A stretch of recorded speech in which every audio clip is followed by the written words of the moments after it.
Right, we are now on the air with an extremely special guest, Dr. Dario Nardi. Over to you, Dario. Thank you so much for hosting me today. I'm very excited to share some of the latest advances in neuroscience and personality. And we have quite a bit of time together today, and it's actually been a trial to put together something that's going to be pithy, but doing our best. So, and we will have some breaks for questions along the way. So I'm going to hand it over now to the screen and show you a little bit, now that you've seen me, and of some of our content for today. Okay. This is a sort of informal update since the Neuroscience of Personality book came out. So, since in 2011, what's new and promising regarding the brain and type theory. This is the book on the left, if you've seen it before. And on the right, there was the book I actually wrote before that, which was on is 8 Keys to Self-Leadership on the 8 Jungian functions. And I think people who might associate my work with Myers-Briggs or some other instrument or specific method should know that I'm really interested actually in the original theoretical basis of type and the experiences and insights that Jung had, and that his was a cognitive model of personality, one that was dynamic, processes of decision-making and perceiving. I just want to clear that up for anybody who might be listening. So even though we're going to talk about types, the types are really just patterns of preference of cognition.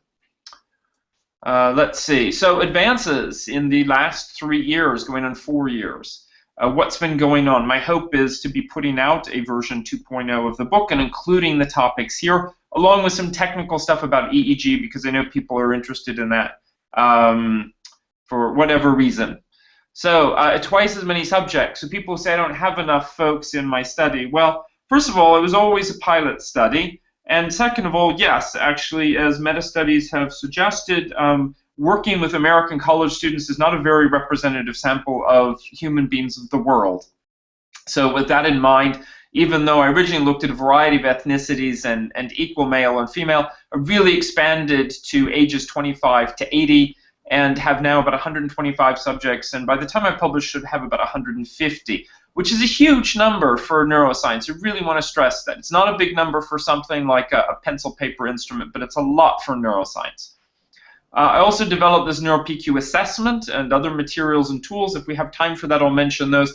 And I think those are very important because they help take us from the land of theory into the land of application.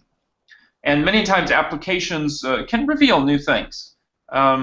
The use of alternate devices. I've had a chance to work with the NeuroSky, which is just one sensor in the prefrontal area, but it's very, very accurate in its measurements. So it really has been nice to work with that a little bit. And then the emotive as well, which has 14 sensors. I wouldn't say the emotive is very good for research, but it really taps 2 new regions of the brain that the standard 1020 EEG does not. So I've just really focused on those 2 new regions and what they might mean for the various types. And they're in the frontal areas of the brain, so they're sort of really neat to look at. Then brain wiring, that's what we're going to talk about today. And that's not in the book at all, except in a sort of one-page tangential way. I didn't put that in. I was just starting with that at the time. It's in networks of brain regions that work together for a person based on years of habits. So that's why I really want to say that what I do, what the brain reveals, is the developed self, which is a little bit different than one's core personality.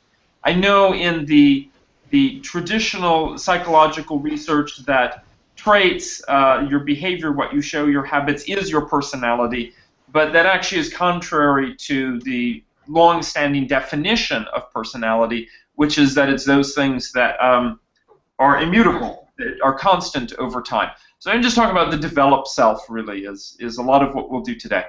2 new regions, we talked about that, documenting the effects of clinical and therapeutic methods. And a little bit more towards the end. I think that's been fantastic. People want to know, how does the brain respond when a person is engaged in therapy?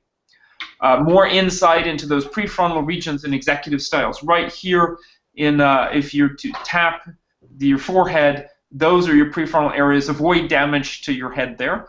Well, actually anywhere really, but those are particularly important. And then exploring links to type theory, such as the spine and the sixth function, if we have time for those, I think those are worthwhile, because various people have proposed relationships between the different functions. Like if you have one that's really well developed or preferred, then that means something is going to be inferior. Is that really true? What do things look like? I'm going to do a very brief recap here, and by very brief, I mean like 4 slides. I study brains in an EEG lab. I actually have done this in a couple of labs. I have a different place now than I did 5 years ago. I've been in Australia, and I've done even a little bit in the UK. And people do various activities. I've narrowed it down to a specific protocol of 1 hour. If somebody wants to do something extra, like a therapy session, then that's tacked on at the edge of an hour. So it's more standardized than it used to be.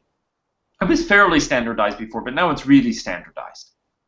And I work with all sorts of people sitting down, standing up when needed. And you see there at the bottom left that screen that shows a particular pattern of behavior that keeps changing every half or quarter of a second, and shows the amount and frequency meaning the type of brain activity in particular regions in the neocortex, which is that outer layer of the brain and the seat of education and consciousness. So just to give a sense of why type is useful as a framework, traditionally in neuroscience there's an enormous database of all, quote, normal people, and then if the more you diverge from normal, the more it suggests that something is wrong with you, or perhaps genius and wrong. And I really don't take that view. Yes, there are a lot of things that people share in common. There's no question about that. But there are differences, and those differences are relevant, and they correspond to the results of personality assessments and people's also best fit self-assessment of their type. So Ross here is an example. He uses his brain to fulfill what in Jungian terms are sensing and thinking preferences. And if you know the book, this is actually the reverse coloring of the book. I did the book one way, and then people sort of became confused, saying, well, does black mean less? Does black mean more? Usually on an EEG screen, black means less, but my book was the reverse. So I'm sorry about that. It was just a choice at the time, and the 2.0 of the book will actually, they'll all be mirror images. What can I say? So wide regions are the most active, most wired regions, or what a colleague of mine calls the most traffic. And we see here the white areas for Ross, following the line of reasoning, categorizing and defining. And I want to stress that those are not the only things that those regions of the brain aid in. Actually, each region really aids in 3, 4, 5 different things that tend to be quite related to each other. And it isn't my opinion that they're related. If you page through some neuroscience textbook, you're going to find a fair number of things, for example, around the ears and the temporal area.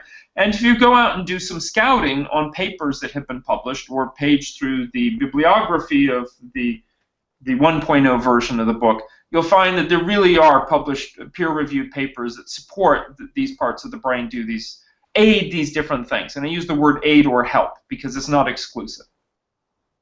Weighing pros and cons, uncertainties and risk, working with multiple variables, staying open and seeking new data. These were all things that made sense for Ross in terms of his personality profile, that there's an alignment between developed capacity in the brain and the person's personality. Contrast that with Maria, who uses her brain for the other 2 functions, Jungian functions, intuiting and feeling, where she focuses on hearing words and speaking, hearing voice tone and intent, and holding to personal beliefs. Also focusing to explain and decide. There we see a lot more auditory, a lot more stuff about personal belief. As we look around, we also see building images, rapport, asking what if, seeing symbols in the future. Those also all relate to the intuiting facet. And I would say supported, that this is a toolbox and that the brain has tools and we use those tools, and to use something in the brain is to develop it. or at least, through repetition, keep wearing it down, keep making it a habit. Those are going to support our personality. Which type is she? Her type references in MBTI terms would be INFP, or in Socionics terms, that would be what is it? Ethics and intuiting. Ethics first, and then intuiting. And when you showed Ross, was he ESTP? Yes, so he was Myers-Briggs ESTP, or that would be sensing and logic. Yeah. With supporting logic, yeah. Okay, so what are the statistics? Yes? Oh, sorry, excuse me, I was just saying Dostoevsky. That's the Socionics nickname. Oh, yes. Sorry. Yeah, I'm sorry I don't know the nicknames, but that's good for people to know. Yes, for listeners. Thank you. This has actually not changed much from the book, and in fact, when I do the update, not very much is going to change from what's there. It's just going to be a lot more added and a few tweaks. And this is one of those important things that has not changed, that people who identify with the same preferences, the personality preferences, have brains that are. You see that blue slice there, hardly ever an exact match. Yeah, that's right. People are hardly ever an exact match. Now, I don't think that's a surprise. No type theory claims that people are identical. Very similar, though, that big red slice. Yes, two people who identify with the same personality type certainly are going to have very similar. And if you're wondering what that means in practice, for you, say, statistics folks there, that could mean an R value of 0.85 to 0.95. Pretty similar. That's also a lot of folks. So that's like R equals 0.7 or 0.75 up to 0.85. And so that means that two people of the same type, yeah, they're going to have some differences. It's not a surprise. We all have different backgrounds. We come from different cultures, different careers. Yeah, and just so people know, is it an R value of 1 mean a complete match? That's right. Yes, thank you. Yeah, so R values normally vary between -1 and +1. And if you compare any two people randomly in my database, yes, you will find a few people who are at -1. They are completely different from each other in terms of their pattern of correlations. And they probably would not work well together, just a guess. And 1.0 would be a perfect match. Of course, there's nobody who's a 1.0. But there are a couple of people who are 0.98 and 0.99. And either they're the same type or they're within one letter of each other and related to each other. Would you like in the future to do some studies involving twins to see how similar they are? I think that would be really fantastic to do some study with twins. I know that there's a Minnesota twins study using the Myers-Briggs type indicator suggesting something really unusual, and I may not be remembering it correctly, but I think about half the people scored as the same type and the other half scored as different types, when the by chance would be just 6% rather than 50%. And when they were different types, they often ended up being quite different, not just slightly different. So like ENFP and ESTJ, for example. But as actually we'll see from my research, ENFP and ESTJ may be not so far apart as we might think. How often are they really different, like looking like they're different types? It happens, but I would say that that's rare. Rare meaning that the size of the slice you have there. Sorry, I don't have the numbers for the actual size of that slice. I think it's like 1 in 6 or something. Yeah, so this is the kind of thing that I'll update in the book, but the numbers are not going to be too different from what they were before. Yeah, people can vary, but it's pretty easy to spot a person's personality from the EEG result. And to come up afterwards and suggest to somebody, hey, you might want to take a look at these 3 types, say INTJ, INTP, and ISTJ or whatever it is. Okay. Just 2 more slides for introduction, and these are a little bit more philosophical, and I think that they get at my perspective. One is that the brain is like an orchestra, and that's not really a new idea. In artificial intelligence in the 1970s, There were already folks suggesting that the brain was like a big noisy crowd, and that the trick is how do we corral that crowd into a single voice. And what I love about the picture is you can see some of the people are asleep, some of them are happy, some of them are annoyed or clueless or distracted. There's one gentleman who seems to be playing a flute out of his nose. So not all parts of the brain are cooperating with us at all the time. And then the irony is we actually have two different conductors, not just one, because the left and right prefrontal areas of the brain. But one of them seems to dominate. So imagine an orchestra of musicians who are all different ranges of skill and motivation. And there are two conductors perhaps trying to play two different kinds of music. And somehow out of that becomes you. And so there's a lot of challenges there. But I think it's a nice way to view the brain. It's never just one region does one thing. They all contribute to the song. The other is a reminder that, and I think this reminder is more for people from the academic side of psychology than anything else, that personality is organic, it's systemic, and metabolic. Human beings are living systems. Human beings are not math models. That's why I'm not a big fan of the five-factor model. I'm not a statistical distribution. Sorry. I'm flesh and blood. I have an evolutionary history, and I'm occasionally a mess. And that's so what's the difference then? So there's this trait theory where we can describe an apple by referring to its traits. It's red, it's green, or it's yellow. We can measure its freshness, crispness, sweetness. In the same way, we can describe people's qualities with adjectives, like outgoing or neurotic or open. And I think that's fine. It does help in a variety of situations. It can be useful. It's also a very American way of describing personality. But it does not explain a lot of things. What's on the inside of the apple?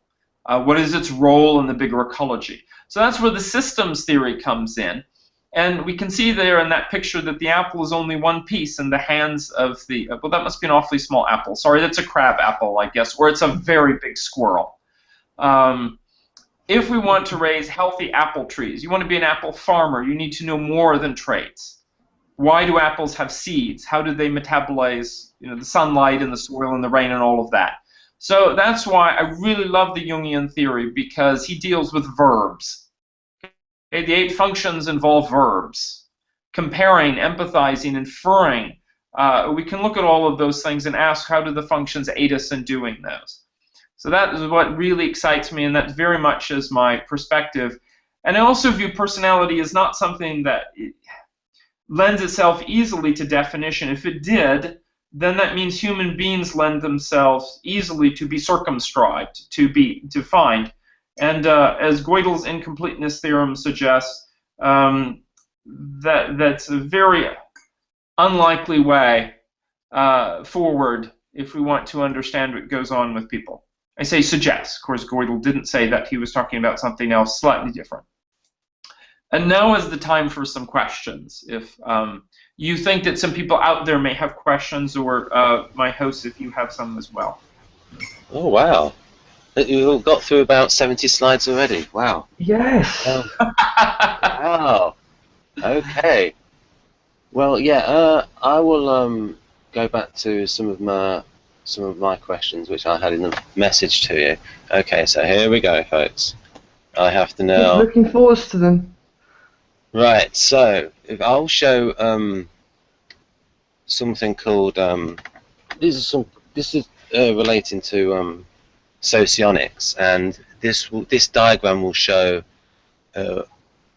just some ideas of what Victor Galenko in his new model, Model G. And oh yeah, while I'm doing that, I can ask you, what EEG evidence is there for the Berens-Montoya cognitive styles that actually match up very well with the quadras? I could show those on screen as well. Those cognitive styles. Yeah, that's a really good question. What is the relationship between the work by Berens and Montoya and those 4 cognitive styles and the EEG results? Well, I would say one thing which is suggested in in my early research and has held up fairly well, albeit not across all of the types exactly in a clear way, but mostly, is that seemingly opposite types like INTJ and ISFP, ENTJ and ESFP. So those four types would be grouped together by Behrens and Montoya. And in fact, they have very similar brain wiring. And there's sort of two versions, I would say, within each of those four cognitive styles. The two versions, for example, with the NTJs and SFPs, would be the ones who have a more literal or technical orientation, and those who have a more imaginative or creative orientation. And actually, say for example, ISFPs can be very creative. So it shouldn't be assumed that that's a division of sensing and intuiting. It's not. ISFPs, for example, can be much more creative than their ENTJ counterparts. So there's some things seem to be varying with the way the person develops or the way their interests sort of glide out. But yes, there are a lot of similarities, and I would say that's held up pretty well. That's really, it's held up pretty well. I'm just about to load the diagram of Model G, and while that loads, I'll... Dario, would you say that is there any relation between you say the duals? So that INTJ's almost mirror opposite is the ISFP. Does that relate to Jung's soul image?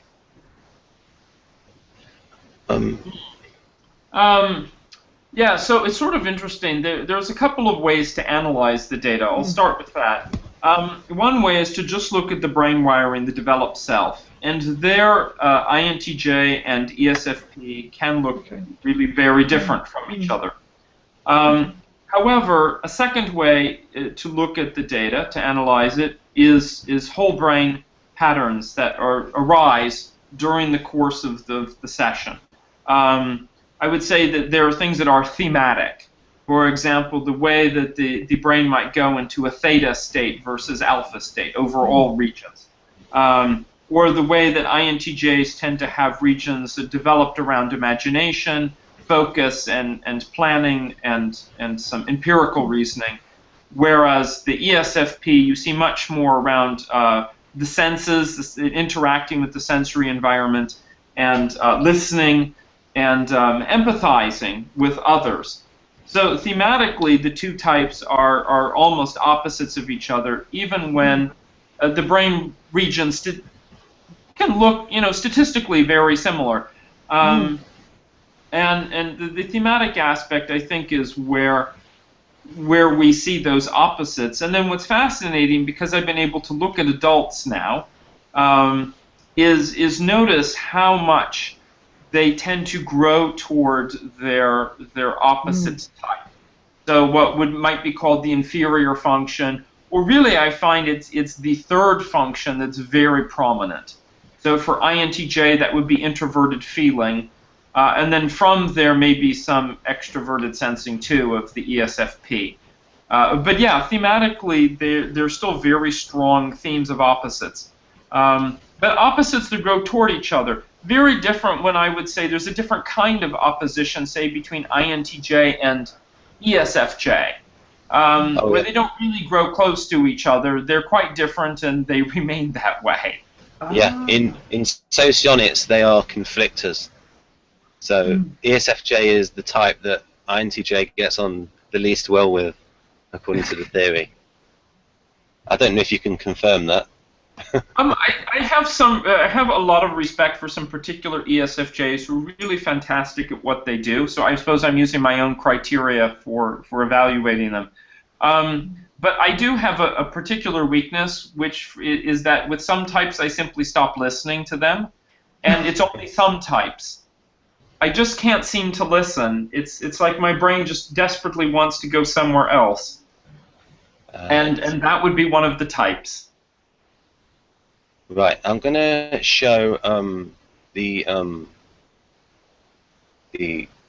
that's the wrong one. I've got to try and get. Can you see this on screen, Dario? Yes, I These can. squares. Right. So Yes. this is asking about what you call the sixth function for and in Victor's model. So this is you. So I put there at the bottom model Victor, and so he would have you as NITI, and he would say that your TI is very strong, but in the background, and you're sort of like do it, but are not very consciously. And he gives the example of in the ESFJ they have a lot of extroverted sensing, and so that can result in emotional pressure. And the bits in blue relate to the common four function model in MBTI. And so, what do you think of the sixth function? You know, that it's a really interesting question. It's something I thought about before I started my brain research, and I have to say I have a little bit of a hypothesis around it.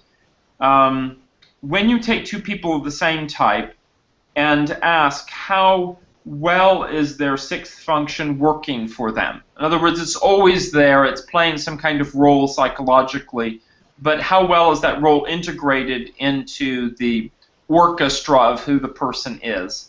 I would say that can greatly alter the character of the person. And I don't mean character just in the general sense. I mean it in the very specific sense of having wisdom and good decision making and so on. And I think that shows up at times when I look in the brain research as well. Dario, at the moment you're still sharing screen, so if you want to go back on webcam. Oh, okay. So shall I? Oh, there we are. Okay. There we go. Okay. Yes. Okay. Yes. Get some get some glamour back into the presentation. It's very glamorous here. Well, it's not even sunny outside today. It's Los Angeles, but it's a cloudy day. And that's it's very English outside at the moment. But not Scottish, just English. So yeah, I mean, to give people a little bit more of a sense of what I was coming in with in thinking about the sixth function, let's say that it's going to be, well, we were talking about ESFJ and ESTJ and so on, but what's a good example? Well, actually, let's do INTP, since I think that's very relevant to our audience and to Victor. So yes. for them, for INTP, the sixth function is intuiting that's developed or expressed in the introverted realm. So introverted intuiting, and I think when we see that they're uncomfortable with this process, that it's not integrated, that there's a lot of wandering between interests. There's a lack of a positive vision of the future. So they may put off plans, and when you ask them, what will you be doing 5 years from now, or what do you imagine, and so on, they go to their place of brainstorming ideas rather than something that they want to focus on. They may even be distressed by a focus on the supernatural, which I think is intuiting that's sort of at a introverted intuiting that's sort of a primal kind of introverted intuiting. So for example, an INFP might put off a career change because she keeps envisioning how one aspect of her future might create a moral conflict. So that's with introverted feeling, there's a conflict there. Or to keep with INTP, the scientist might categorize an inquiry into, say, extrasensory perception as just a humorous diversion. And that is just a distraction from rigorous investigation of science principles. So it is just sort of a belittling of the process or neglect of it and just sort of playing with it. However, when it is embraced, when it's integrated and developed, and I have seen this, by the way, I've worked with INTPs who really do seem to have well-developed introverted intuiting, that there's a release of energy and that there's a purpose around a vision of change. That it can be an impact on the world by bringing a model to the world that could help millions of people, for example, if you published a book about it. or that a change in a model, an improvement of the model, might allow an insight that could impact the relationships of many people. And so there's an excitement, and I think we'd even see the INTP, contrary to the stereotype of them as very sort of flat in demeanor, as excited in workshops and conferences and so on, which allow them to actually express the vision around their interest. Or they might have a mystical experience. They might collect totems, which allow them to focus their thoughts and sort of they're sort of there in the background. And I think that's a great word, in the background, to encourage and take them to a new level of understanding as they refine their work. So I think the difference with INTP is the one that sort of relies upon tinkering and specialization and humor, and can be quite technical. And all of those things are still there, but when the sixth function is well developed, there's this sense of vision and purpose that's added, and an energy that comes with it, and is suffused throughout the background. I don't know if that speaks to either of you, or perhaps to the other INTPs out there. I certainly can say with myself as an INTJ that a lot of INTJs tend to collect mental models, but their mental models are all sort of arbitrary and disorganized, and they adopt them just because they like them. Or, you know, for some reason there's an unconscious adoption, and they're not very critical about them or how they might work together. And I really learned that that's mistaken, that there's great value in having some core principles, and that the models that one has should actually be sort of coherent and defined, and that they're far more effective that way. So still honoring my interests. I'd say that's I was speaking from an INTJ's perspective. That's there isn't too much focus on the mental models, so they are sort of things to play with, not things to focus on too much. That's right. Yeah, absolutely. And not completely absorbed in them. It's okay. This works, or this doesn't work. There's a cut-off point.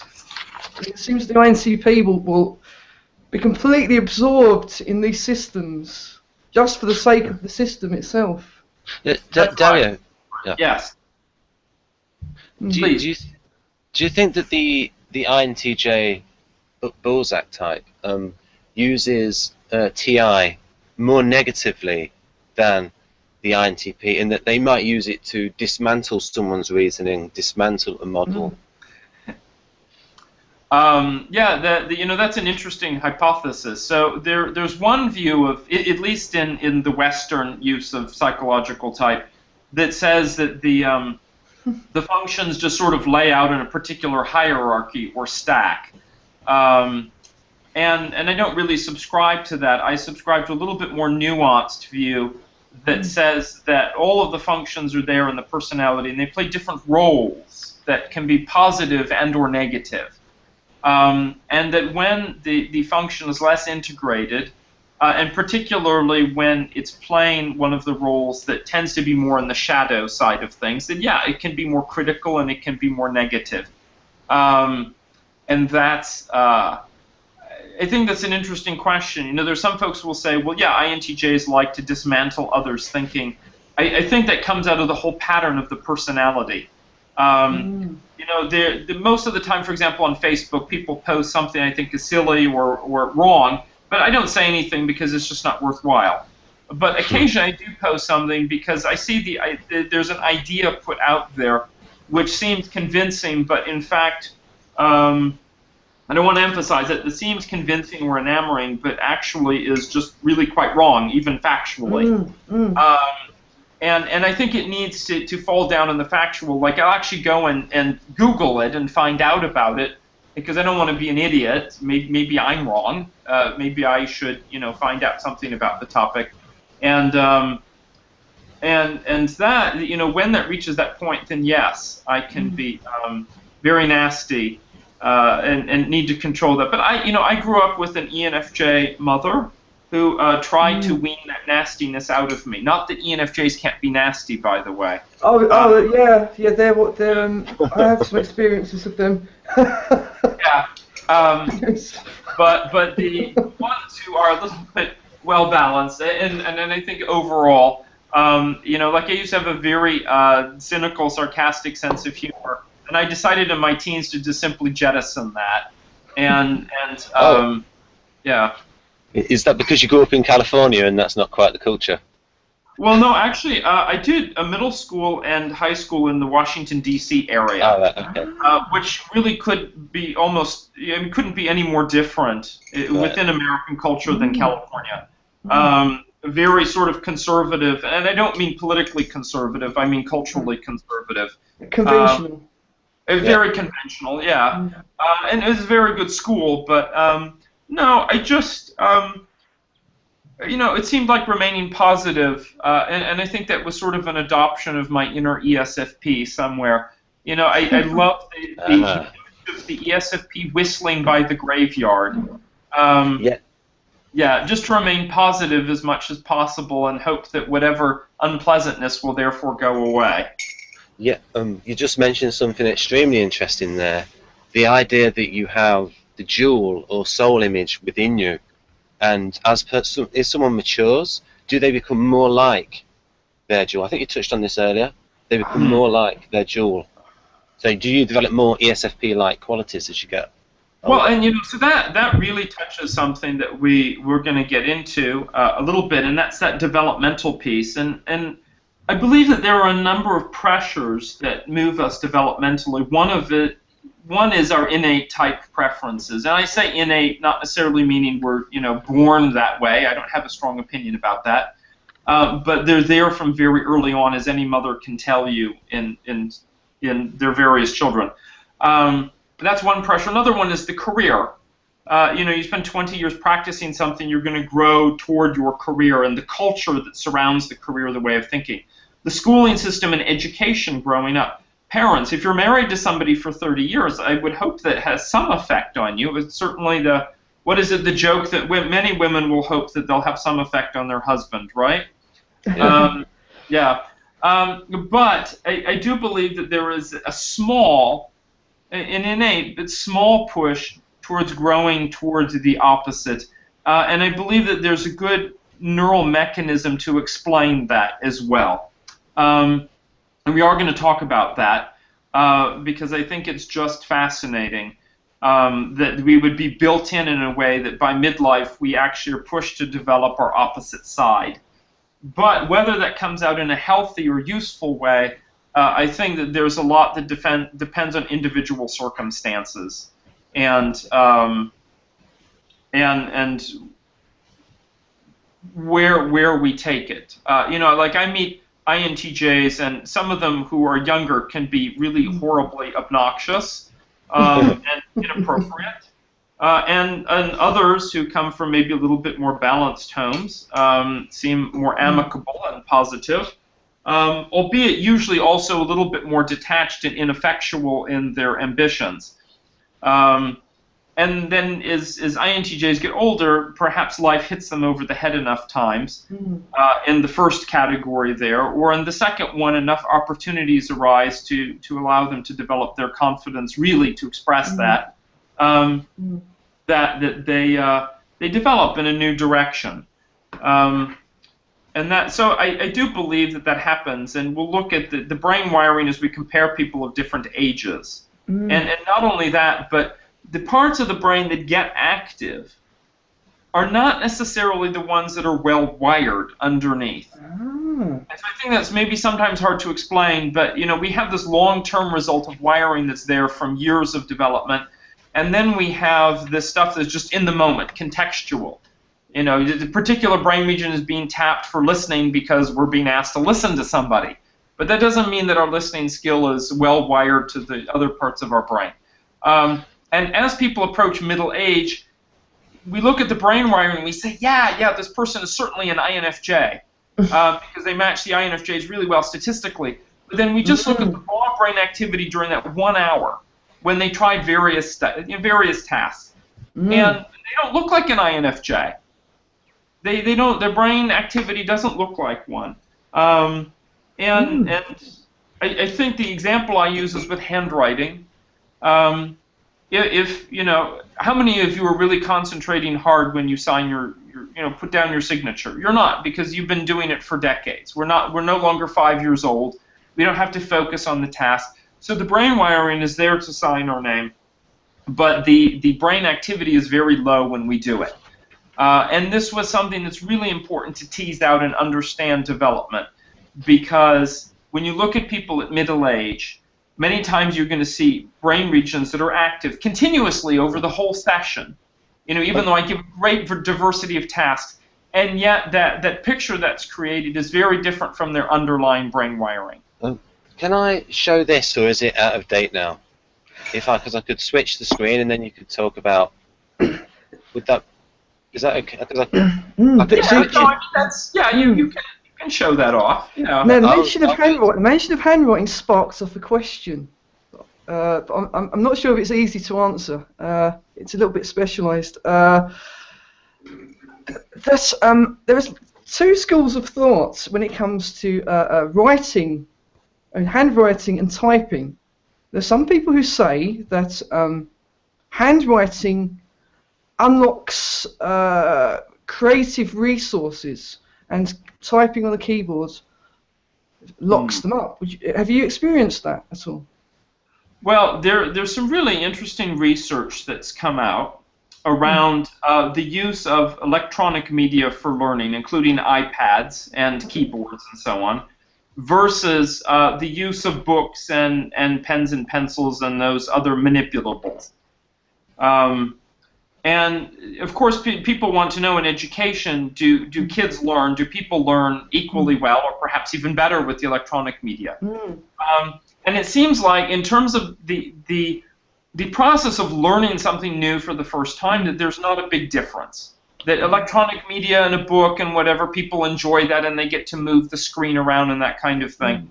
But in terms of retention, when you follow up 1 week later or a month later or whatnot, and want to find out what did the person remember, that the tactile materials, the books, pens and pencils, those kinds of things, those had a dramatic difference. Those were much more likely to be retained.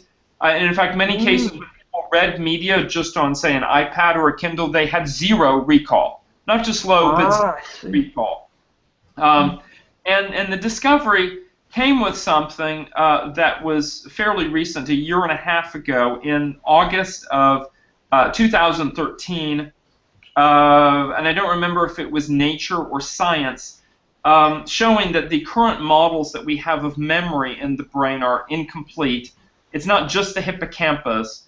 That in fact, when we learn new material, in order for it to be written to long-term memory, so from short-term working memory to long-term, that it needed to pass through those central regions of the brain, which on the map that's been shown here is C3 and C4, right in the center there.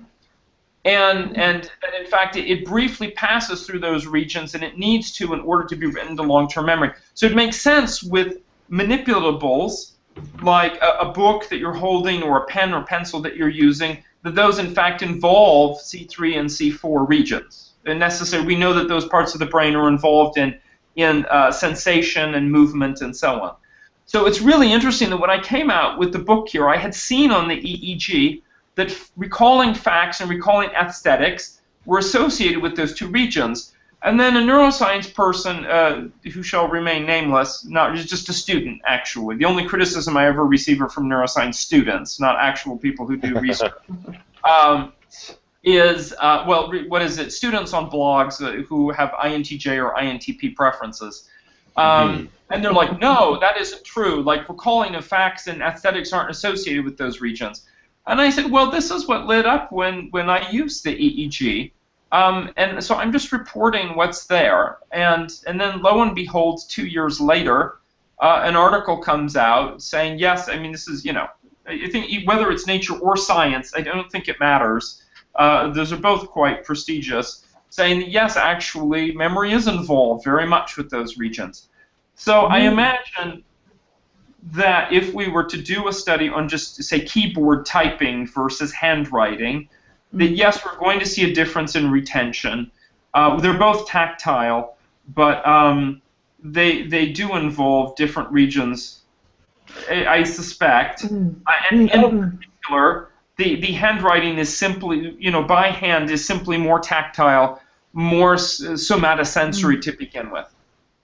I mean, it answers another question. I did rather mean the creative process. That's or flow.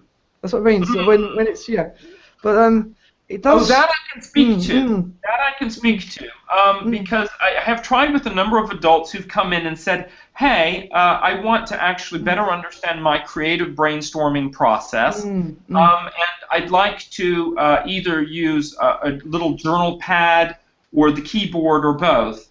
And actually, these have all been IN types of some kind, so introverting with intuiting preferences. And it was just really fascinating, for example, to watch an INTP as he developed a story, sort of right there. I watched over the course of 20 minutes as he used a mind mapping method and jotting down notes in a little notebook. So he actually drew out little bubbles and drew some lines. He's sketching to sort of help him organize his brainstorming, and developed a story from that. And it was really quite actually a moving story, and it was very nice to see. I documented the whole thing as he would move from, say, the mind mapping method to actually writing out longhand some of the text, and then when there was a breakthrough in the thinking, for example, he would get halfway through the story, and then all of a sudden the brain activity would completely shift. As he would go in a new direction and sort of think, oh, well, maybe this is the way to go in order to say what I want to express in the story, or what the characters are trying to say. So it's really, really neat to see that process. Similarly, I watched an INTJ as she composed a technical explanation of packet switching, destined for a lay audience, and then she wrote a short story. And she used the keyboard for both of those, although she did stop and think at times and just sort of muddle around a little bit here and there, as I would do. And she used her brain in very different ways for those two tasks, even though they were both writing and they were both the keyboard. Specifically, the fiction one involved much more alpha activity in the brain, so much more connection to the limbic system and to feeling and sensation than the technical writing. Not a surprise. But I would say even when we hold something constant like the use of the keyboard, the task itself will drive us, will drive the brain in a different direction. Dario, getting back to Victor's model here, do you think that the inferior function is not so inferior?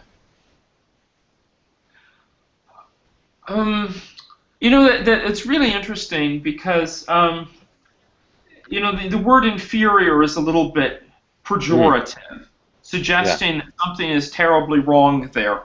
I prefer Linda Barron's use of the word aspirational, because at times it can be inferior, yes. It can make us feel inferior.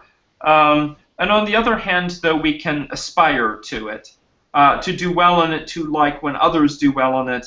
And I believe sort of the mental model that I have is, as we go from the dominant function, which is going to show up in a variety of areas. It's going to show up in just across different tasks that the person does as a favored strategy for addressing those tasks. It'll show up in terms of brain wiring, in whole brain kind of behavior. That as we narrow down to the auxiliary function and then the tertiary and then the fourth one, whether it be aspirational or inferior, we see narrower and narrower times when it shows itself, albeit it can still show itself very positively. And the example I like to use is an ESTJ engaged in something that's very typical of INFP, which is listening with all regions of the brain, just sitting there listening, taking in information uncritically, not acting upon it, and all parts of the brain doing that. That doesn't sound like an ESTJ, I realize. But ESTJs will do that with individuals who are respected authority figures. Ah. In And I think both of those words need to be there, both respected and authority. in Ah. Socionics, those two are duals. So we could say that the ESTJ has the MBTI INFP in them, and the INFP has an ESTJ within them. Yeah, yeah, and there certainly is colloquially. I use it, you know, talking about my inner ESFP or inner ISFP as sort of my opposite, and I identify with those. You know, the word personality contains the word person, as in personal, and it's very true that, yeah, you know, I can see all of the functions at play somewhere in me, but the ones that feel most personal, besides my preferred functions, are actually from my opposite type. I mean, it wouldn't be me without my opposite. Yeah. Another part of Socionics model is that the inferior function, they call it suggestive, or Victor calls it manipulative, is people are attracted towards that in other people. Have you seen that? It's sometimes called the seeking function as well, isn't it, Ben? I think it's called suggestive. I'm not dual seeking. That's it. Yes, you're right. Dual seeking. Have you noticed that, Dario? Are you attracted to SE in other people? Certainly, yes. Not all versions of it, but I would say in general, sure. I mean, there's something very enamoring about ESFPs when they're doing, and I think even ISFP when they're doing performance, although I suspect a lot of people would feel that way regardless of their type preference. I think there's a certain idealizing of it, though, that I might do that maybe some other people might not. In terms of the brain activity, though, because I haven't I haven't set up people deliberately as opposites. I mean, yes, there are a few times where that accidentally happened, but for the most part, I haven't done that, so I can't really comment on what happens when you get people together as opposites. In fact, the weird thing is, when I have had people come in as pairs, when they both say, yes, we'd like to come and do a brain session or whatever, they're almost always within one letter of each other in terms of type preference, whether it's parent-child or two colleagues or whatever it is, that they share that common interest, and then they're sort of disappointed to see their brain activity is really similar. And you know, and I said, well, I'm not really surprised, because out of your 3 children and 2 parents in your family, the one parent who gets on really well with this one kid here, and they both agreed they wanted to do this and so on. I'm like, you know, you're a strong bond in your family, the two of you, and so it's not a surprise that you're going to be similar in your brain activity. So I've sort of been stymied that way. I was hoping to see with pairs more opposites, and it just, sure, it happens. I had an ENTJ, INTJ pair come in, and they were one letter away only, but their brain activities was modestly different. But for the most part, no. It's actually been a challenge to get opposites in. Ah, interesting. Right. So, so we've asked that about the inferior function. It says, go into this is good. This is it. Yes, that's it. I asked a question about the role function. So, in a hypothetical model of you, do you think people mature through their role function? So the role function is the same temperament as the lead function. So like, you know, like the Jungian temperament, how he would say that these are introverted perceiving functions. So ESTJ might improve their FE as they get older. ESFJ might improve their TE. Have you noticed that? Those kind of improvements? Okay, so what I'm doing now is I'm sort of running through the examples I've seen in general. So like I'm thinking like ISTJs and INTJs, and what are sort of the definitions I have in mind for the function. So not drawing upon my personal examples, but just thinking through the data.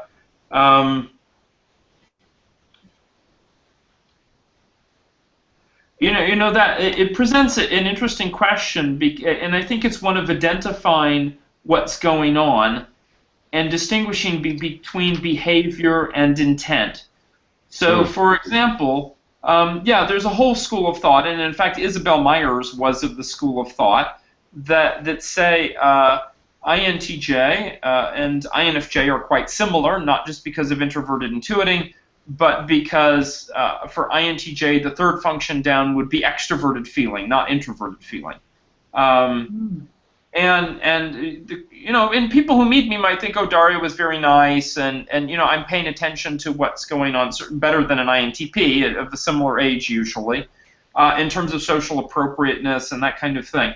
But I'm not doing it for the same reasons. For me, it's completely pragmatic. You know, you should be nice and you know, do a modest job of fitting in with people, simply to not create problems for yourself. And for example, I believe in fairness, but that fairness is instantiated in things like a point system. You know, over the years, so many students have come to me and said, believe it or not, like, can't you just give me a better grade? And just because they came to my office often, and you know, I became sort of chummy with them, doesn't mean I'm going to give them a better grade. In fact, it would never mean that. I simply say at the end of the day, it comes down to the points. And perhaps we can get creative about an extra credit assignment, or perhaps there is an assignment. You know, I tell every student, if there's something you want me to regrade, one thing, I'll regrade that. But you know, otherwise, that fairness was always instantiated. Whereas I think like extroverted feeling type, the FJ types, the extroverted feeling types, do like to play favorites. They're very aware of what they like, what they really like, what they really like. And you know, all of those are fine, I guess, but I'm not into that kind of thing. And so I just, at the end of the day, to me, I think I show some modest number of extroverted feeling behaviors because of extroverted thinking. Now, that's a behavioral level, but let's go a little bit to the psychological level. You asked me if that function encourages the development in some way. So being surrounded by extroverted feeling folks, does that force me to develop in some way that I wouldn't normally? And I think that is a very legitimate question, because the conflict can be so clear that immediately I can't ignore it. I'll have to say, gosh, I need to develop in some way in order to deal with this. So extroverted thinking folks, I believe, do end up developing behaviors that meet the needs of the extroverted feeling types around them. It's because the general attitude is, as Jung would say, is they're both the same temperament, extroverted judging. And so it's like two different ways of doing the same thing. Productivity or going. So if you look at a coach, one coach might focus on productivity, another one might focus on morale. It's trying to get the same result of.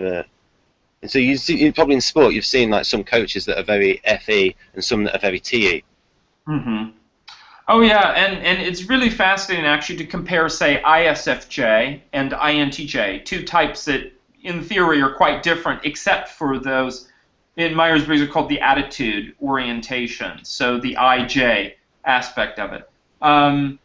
And so I'm talking with, say, you know, an ISFJ musician, and he shows this very whole brain activity. And he says, well, of course, you know, it involves all regions of my brain as I'm doing my music. And then in his mind, it's about tapping all of his different memories and capabilities and so on to bring those in. So like all the different things he's learned by rote and practice, and the various elements that might inspire him. For me, that's not what using my whole brain means. When I say using my whole brain, that usually means I sort of zone out for a second or sleep on it or something like that. And by sleep on it, that could actually happen in 2 minutes though. And I just sort of push it to somewhere in my mind that's unconscious, and it comes back to me with an answer.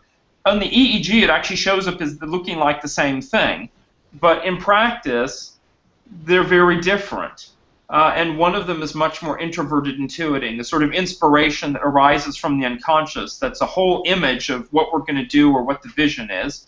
And the other one is a drawing together of all of these memories and experiences and learnings to apply it to a task.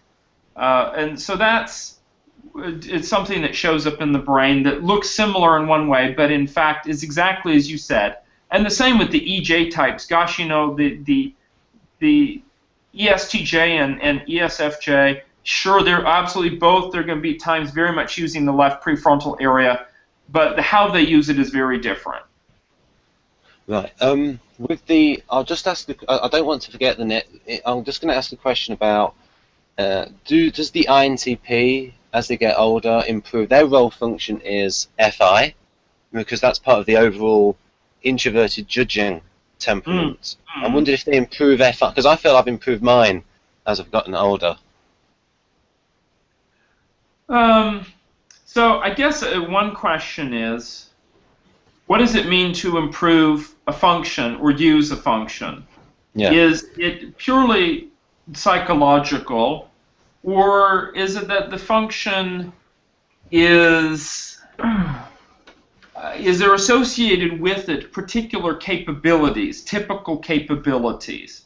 For me, I would say yes, there are typical capabilities. So when you say improved FI, does that mean more open-ended listening for people's identity and emotional state, their pathos, listening for their pathos? Does it mean listening to your own conscience? Yeah. And what it has to say about the sort of ping internally that says, like, oh, if I do this, I'm going to be incongruent with my beliefs. It could be a variety. It could be the clarification instead of these objective universal principles, say like physics or whatnot, or a type model. It's the finding the balance within yourself between your contradictions as a human being. Right. Always. And so I think that there's like a wide range of things, some of which are very sort of basic and can be practiced, like listening for values. I mean, I think anybody, for example, who becomes a therapist, regardless of what their type is, assuming they want to be a good therapist, that they're going to develop some FI typical skills, Right. for various reasons. And then there is then I think that there are some things which are more advanced or sophisticated in their nature that are just very typical of, say, ISFP and INFP, and they sort of do those all the time, and that's those advanced things, like walking that balance between the contradictions in their nature, and that's, you know, because introverted feeling is very comfortable with incongruency, as long as that incongruency magnifies or heightens their experience as a human being. Yeah. I'll just explain a bit more about the role function for the MBTI people. Is it they've probably heard of the Jungian temperaments, where, as we said before, with the ESTJ and ESFJ, they're extroverted judging types. So their overall temperament is extroverted judging, and we're sort of saying they developed the other way of doing the extroverted judging. And maybe the INTP develops the other way of doing the introverted judging. So instead of looking at the internal logic, they might look at the morality of something, but it's still introverted judging. And what you said there about yeah. I mean, I believe if these functions, if they're present as potential or they play roles or whatever it is, we have the capacity to address them, to develop them in some way, to allow them to play out in us, at least in contained ways in our lives. And certainly as a person gets older, you know, Jung never addressed the question, as far as I know, what happens when people use his framework in order to self-develop. And so it could be that at the time, he didn't see certain things at play because people didn't have the tools to do that. But now, with his framework in mind, you do have the potential that an INTP can stop and look at this model and say, well, according to this model, I could potentially develop this. And because there's some definition now of what introverted feeling is, and by the way, so this is an example of what Jung, or I guess Jungians would call colonization. so that introverted thinking, through the power of a model and through a definition, can grapple with this other kind of judging, introverted feeling, and therefore incorporate some of that into itself. Mm. When we talked about the INTP improving their FI maybe as a go, if we look at a similar type, the ENTP, with them, their TI is on the diagram is, it would be in that position. It would be their weakest function. I just wondered if you thought, with that function, it is very hard to improve. You can get at it, folks, by flipping the vertness of the tertiary function. So, for instance, ESTP has tertiary FE. So if you flip that vertness, you get FI, which is the thing they're weakest at. So do you think that's the hardest function to develop though? So it's sort of like the opposite vertness of the tertiary function. Yeah, so there, at least in the MBTI world, there are two views on that, which are pretty much diametrically opposed. One of them absolutely agrees with you, and I tend to be more in that camp. And that's just from personal experience and sort of the way I look at the overall framework. That is a very challenging area to develop, in part because, as John Beebe would say, it's very tricksterish. And if you try and get a jokester to do something, ultimately the joke will simply be on you.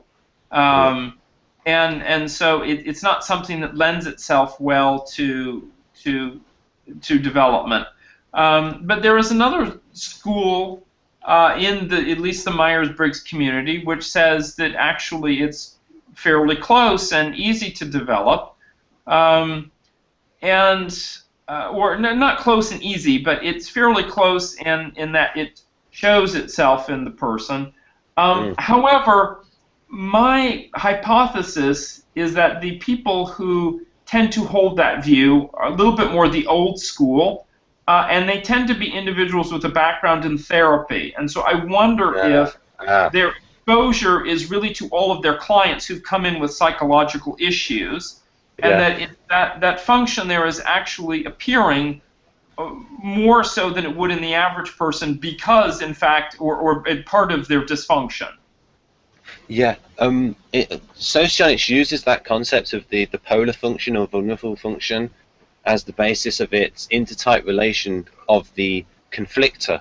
So, for instance, you would be what's termed as FE vulnerable, and so those types that are FE dominants would sort of go towards your function that you're weakest at, and there would be conflict because of the big difference. And so, for instance, me with ESFP, me being SE polar, and it can just such a big difference in communication style. Yes, there's similar types. One is our supervisor. So and that's more problematic.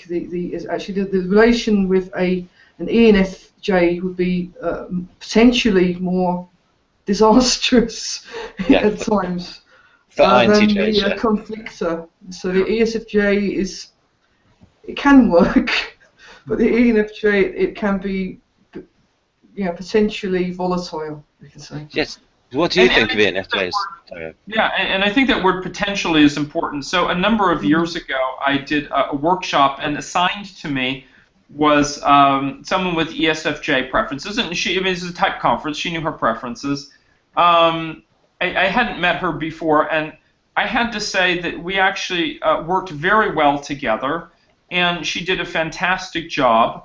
And I think in part because our roles were very clear. And the scope of what we were doing was also delimited, and we could get along in our shared judging preference. In other words, I know that there's 6 hours of time we have to work with, and we're going to lunch at 12:30, and she knows this, and so she taps on her watch very quietly, not because time is so important to her, but because I've expressed that it's important. And that she knew she was in a supporter role and what her job was in her role. So I think in those ways, yes, but if it's very open-ended, and I do know an INTJ ESFJ couple, and I don't know how they did it for the number of decades that they did. Not because any of them, are bad or whatever. They're both lovely people, but they're so different. Yeah. That it's a challenge for me to imagine that. On the other hand, I've taken a shine to some ESTPs, trying to understand ESTP better, because I think that they have a lot of potential to contribute in areas of my life I'm not very good at. Right. And I can see sort of down the line where all of the communication conflicts potentially occur. And it really is a minefield almost in every way. Even though it can be very productive, it's something that I constantly need to think about.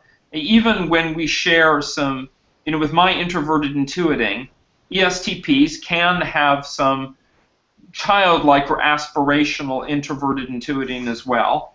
A vision of things that they want to do, an interest in spirituality, however it tends to express for them. But yeah, it's just like trying to learn an ESTP's mental model that they're operating with is certainly a task for me. I mean, I would say it took a full month for me to put the pieces together, because they can't necessarily articulate well in my language what their mental model is.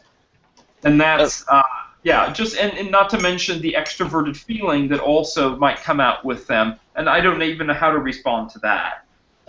What we could do is, if we sort of, just as you said there, yeah, but if you talk about, because you've worked a lot with Linda Behrens, and she uses and has developed David Kersey's temperaments, and I just think that for our Socionics audience, if you could give a defense functionally of the Kersey temperaments, that might be a great help. Yeah,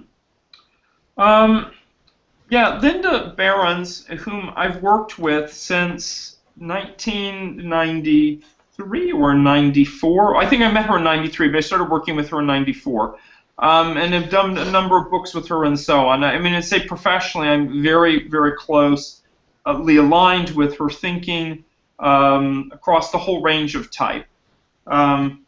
And she takes very much like I do a multiple models approach, that there are different ways to get at type, and that if we apply that approach in a coherent way, that essentially we're getting different data points. Like you're out in the wilderness and you have this different ways to figure out where you are. You have a compass, you can read the stars, there's landmarks around you and so on. Each of those is a different data point.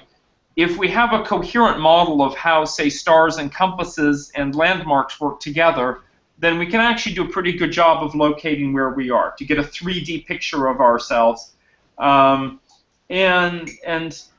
I really like that approach. So one way to get at personality, is, for the Myers-Briggs folks know, is through these 4 dichotomous preferences. There's another way, which is through the combinations of the 8 functions. So like extroverted intuiting and introverted thinking, they fulfill, they allow you to operate in the inner and the outer world using both decision making and perceiving. So that's sort of the minimum requirements to be a well-balanced adult. Yet another way is to arrive at 16 types is through 4 temperaments, each one of which has 4 interaction styles or social styles. Therefore, 4 times 4 also giving you 16. And I think this was a really huge contribution from her, because the DISC model is very popular out there. And it seems like it reminds us of aspects of type, like thinking and feeling, but people are sort of not really clear exactly how they might line up. And she just did some tweaking and went back to the roots of DISC and the roots of type, and aligned them so that, yes, we can use the 4 temperaments and the 4 interaction styles to get at 16 types. And then finally, there's this 2 other ways, which I'll just briefly mention. One of them is that each of the 16 types, I believe, has a set of unique themes that uniquely defines it. Like you're saying, there are 16 different kinds of trees, and that the trees are not just built up from these categorical qualities, and in fact an oak tree has some things which are unique to oak trees, which are different from the uniqueness of pine trees or palm trees. And so to know what the unique qualities are of each type. And then there's these cognitive styles, and then how those might play out to lead us also to 16 types. To give a defense of the 4 Kearsian temperaments, which Linda still refers to as temperaments, but she and others in the type community now also call them essential motivators. In that, Linda and Kiersey, well, David Kiersey and Linda Behrens both sort of started off in the same place with temperament, Linda being Kiersey's graduate student. And they slowly diverged over the decades to Kiersey, in my opinion, being more behavioralist. He would sort of say, if you show these qualities, then you are this temperament. In the same way that saying if you show the qualities externally of this oak tree, then you're an oak tree. If you quack like a duck and walk like a duck and smell like a duck, then you're a duck. And there's certainly some merit to that. It's easier to measure and to assess that way. Linda took a different approach, which was not to deny that certainly we develop external behaviors in service of our temperament, but that temperament is a core that is our essential motivators, the deep needs and the deep values that we seek to fulfill in every situation, and that are the drivers behind why we develop certain behaviors or particular talents or whatnot. So she views temperament as this pattern of interrelated needs, values, behaviors, talents, and so on. And it's a very, I believe, rich view of temperament that allows for there to be differences. To say, take 2 INTPs and ask, why does one of them look very much like an NT in the stereotypical sense? Is an engineer, lacks social skills, has a nerdy side interests and hobbies, and so on. Then you take another INTP who is an artist and a musician and is out there, I don't want to say on the crowd, but is at least there on the stage, and takes a much more what might look like an artisan or improviser approach to life, even though they're definitely still INTP. And you scratch the surface underneath, and you still find that those two men share the same core needs and values around competence, around self-mastery, around knowledge for its own sake, around problem solving and critiquing as processes that they enjoy. And then you could find yet more INTPs, that one that's more conventional, one that is let's say, a therapist and has more people skills. So it allows those people to not just say, oh, you're a therapist with good listening skills, therefore you're an NF, but to dig deeper below the surface and say, hey, yes, you look like your NF colleagues, but underneath your essential motivators are quite different. That their search for personal identity, meaning, and purpose, and authentic relationships, but that doesn't match your core needs, which are about competence and mastery and knowledge and problem solving. And so I believe it's very powerful that way. That temperament is not just a reduction of 16 types into 4 types. It's actually a completely different model that's about motivation, not cognition, and that when we make an effort to clarify what the temperaments are about, that we can align them with type in a very powerful way, and understand that extroverted feeling for an ESFJ who's a guardian or stabilizer, actually that extroverted feeling does play out in a different way than it does for an ENFJ. Not just because of sensing versus intuiting, but because they have 2 very different temperaments. And that's then we end up being able to sit down with a person and talk about cognition, talk about motivation, and we bring in social styles and whatnot. We can talk about affect and a variety of other things.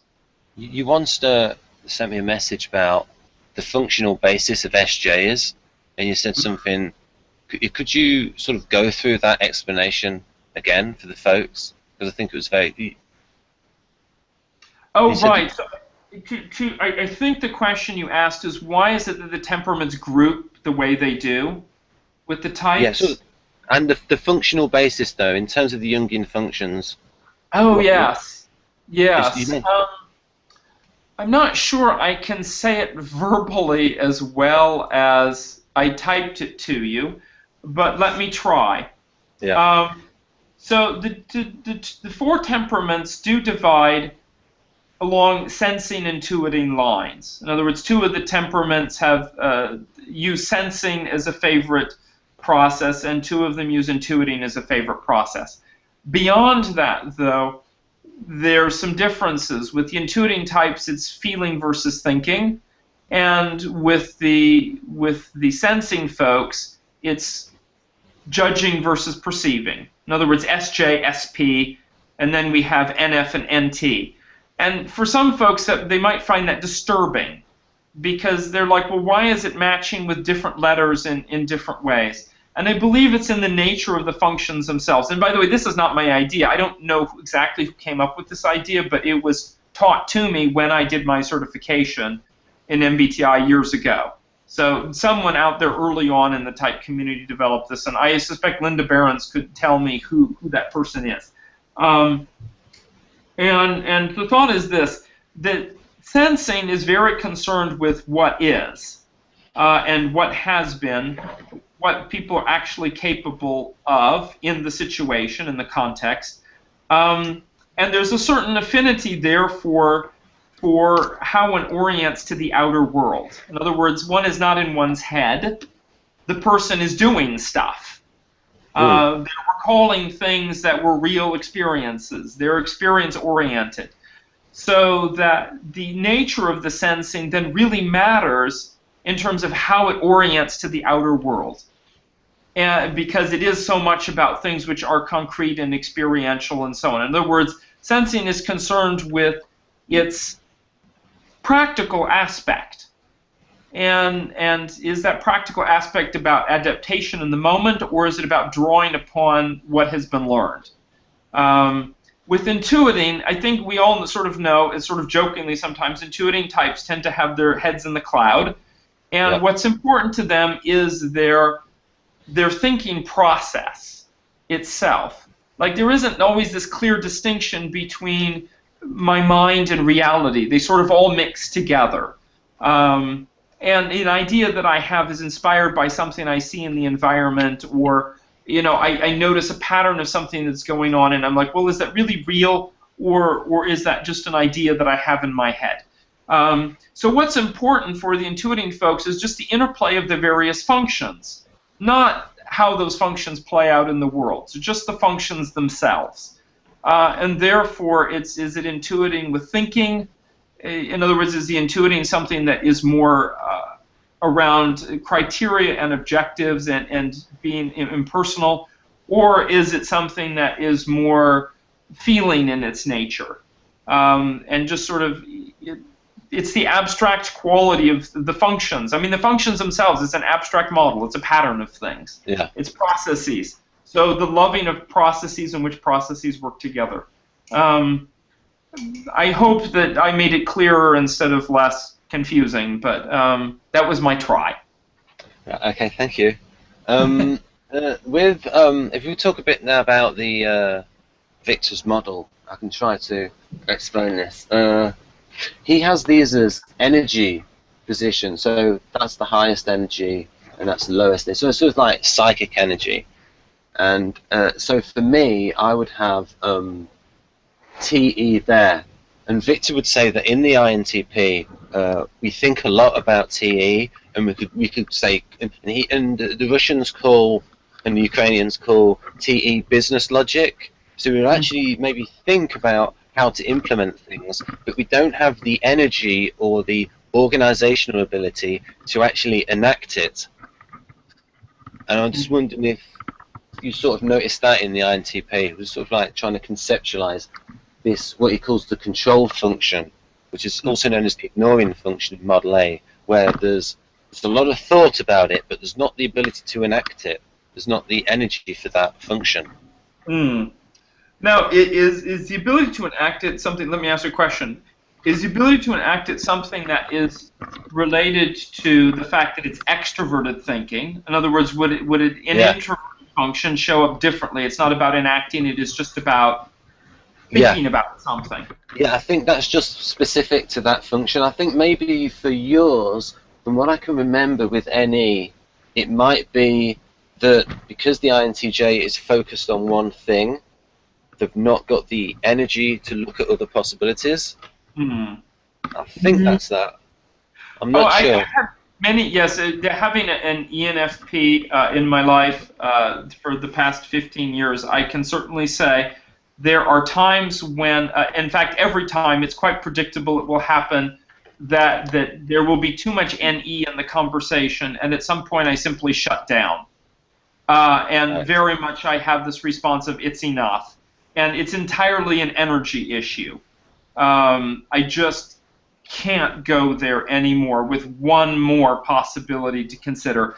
And I can rationalize why, but at the end of the day, it very much feels like it's an energy thing. It's like the spigot was turned off, and I simply can't go with it anymore. That's my personal experience.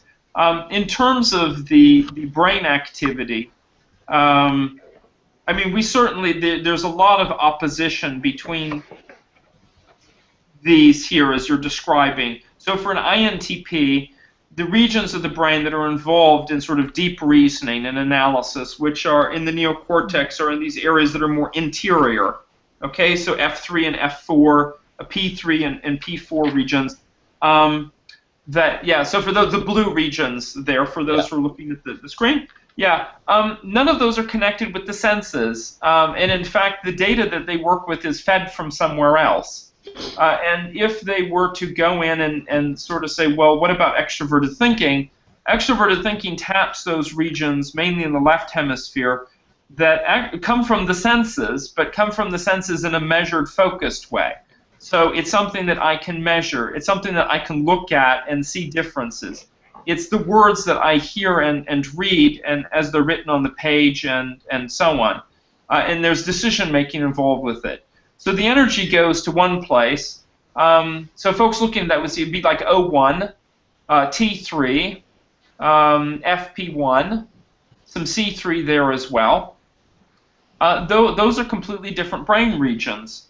And there is a model of the brain that says, once you use particular parts of the brain for a certain amount of time, you get tired of using them. The neurons get tired. And one might think then, well, what about your dominant, your favorite regions then? Wouldn't they become tired even sooner?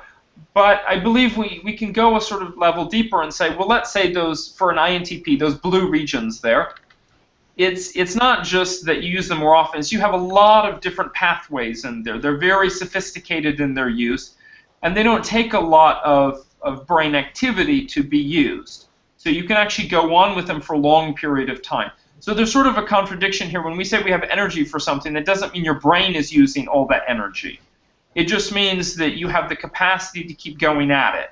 So when, just like with handwriting, you can write your name 1,000 times. It might be really boring, but it doesn't take a lot of energy to do it, if that's your thing. But when it comes to using some other part of the brain, which might even be modestly developed, so it has some neural pathways there, you have some experience with it, but in order to keep using it, it's the kind of thing, it's not like writing, for me it would be like writing my name but in Japanese. Okay, it takes some effort to do, and after a while I'm going to say, well, gosh, I'm tired of this, because my brain is actually putting in more energy into those regions. There's more voltage there, or more change in voltage, however we're going to measure it, than there is for the regions I prefer. So it's a little bit, we might think, oh, those regions that are most active, that means the most energy, but that's not what that means. Those blue regions for INTP mean that they have the most brain wiring around them. They have the most traffic. They have the most interconnections with other parts of the brain and with each other. But that doesn't mean that you're using all this energy to get through them. Not at all, in fact. By the time an INTP is 40 or 50, actually using those 4 brain regions might not take much activity at all. And therefore is easy. Whereas the intermediate ones, it's like, well, you got some pathways there to work with, but boy, they take work. Right. Mm. So if I don't know if people can see this. So another one in terms of low energy. Do you feel that in you, FE, you have low energy for FE? This is like trying to keep it up in terms of the charisma. Frankly, I'm not even sure how much I use that function. I know there are some things that I use in my brain to look at other people and maybe notice their reaction to something and adjust to that. But that's only if it's a really important situation for me to, make sure it succeeds. Most of the time, I believe, I get along socially either because, well, I'm using one of my, I would say, 3 or 4 more preferred functions. I mean, for me, introverted feeling is a much more effective way to evaluate and interact with people than extroverted feeling is, which might explain why I have lots and lots of FP friends. Because it's easy. There's like a simpatico. We all have FI. We're all getting along together. And even if we disagree on, say, personal values or whatnot, we're all still human beings.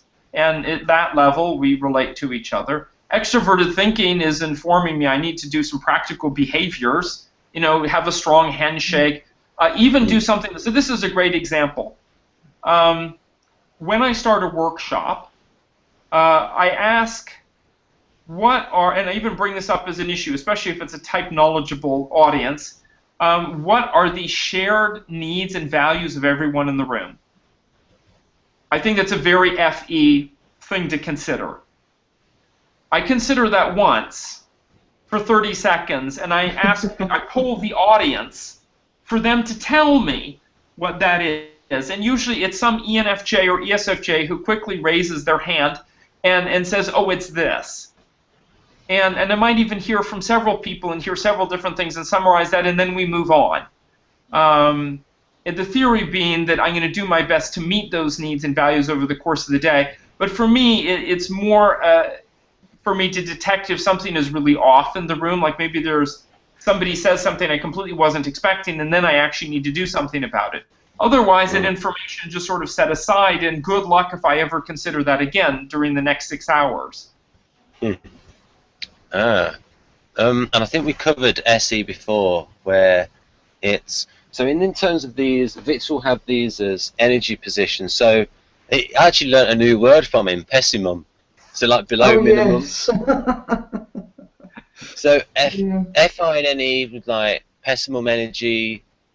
For you, SI and FE, minimum energy. You have more energy for TI and SE, and you have the most energy for NI and TE. Now Victor has it as, he says for you, TE is strongest at close range. So maybe if you think about, say with INFJ, their FE might be really strong when they're closer towards people. I think they means that by externalities for long range and internalities for close range. So tell me again for long range, what was that? Long range? It calls that externalities, the sort of way we interact with the world. So maybe with an introvert, you'll see their introverted functions first, and then as you get to know them, you might see their extroverted functions. So I have something that speaks to this and might be a little bit of a surprise, considering which I think that Victor and all of us have introverting preference, right? Yeah. So I do this writing class every so often where people sit with a writing partner and they write a story, a vignette, in the first person. So that's using I statements in English, from the other person's point of view. And I use type as a framework to help them do that, a sort of a cheat sheet to help them do that. Now, what was really interesting is having done this for a while, and particularly when I looked at the results of students' work with this, so people who were 18 to 25, that I found with different pairings, so there might be, say, 2 introverts together, very different, but introverts, 2 extroverts together, or an introvert and an extrovert, different combinations, that the introverts invariably had a very easy time characterizing the introverted process of the other person, even if that process was very different from their own. Whereas the extroverts had a very easy time characterizing the extroverted process of their partner, again, even if that process was very different. And so it made me wonder, do introverts go around actually experiencing other people's interior life much more than extroverts do? Mm. And Yeah. so, you know, I might meet an ISFJ and somehow I get a feel for their introverted sensing and relate to that more than their extroverted feeling, which I somehow bypass or ignore to look at their, quote, real self underneath. And extroverts go around and, from me, maybe they see a tremendous amount of extroverted thinking, even though I don't even think that's that important in myself. I may even downplay it. Do you think that's like with temperament as well? So with extroverts, they might, if they're extroverted judges, they'll understand other extroverted judges easier than other extroverted perceivers. So, wait, say that again? So we're just saying there about understanding, if they're within the same Jungian temperament where an ESTJ can sort of understand where the INTJ and the SFJ and the INFJ are coming from. Oh, yeah. Yeah. And with the EPs, it might be a bit different. I wonder if they're going, well, look at that undisciplined rabble of, of the EPs. I know, yeah, exactly. So they're going to focus on the extroverted quality of the person, and that's I know that's an interesting point. But yeah, that's probably true. Yeah. Right. I mean, so I think it's a reminder how what truly the scope of type is. That it really does strongly alter or shade our experience of the world around us, such that we really do, say, introverts and extroverts, is not just, yes, we focus on different things definitionally,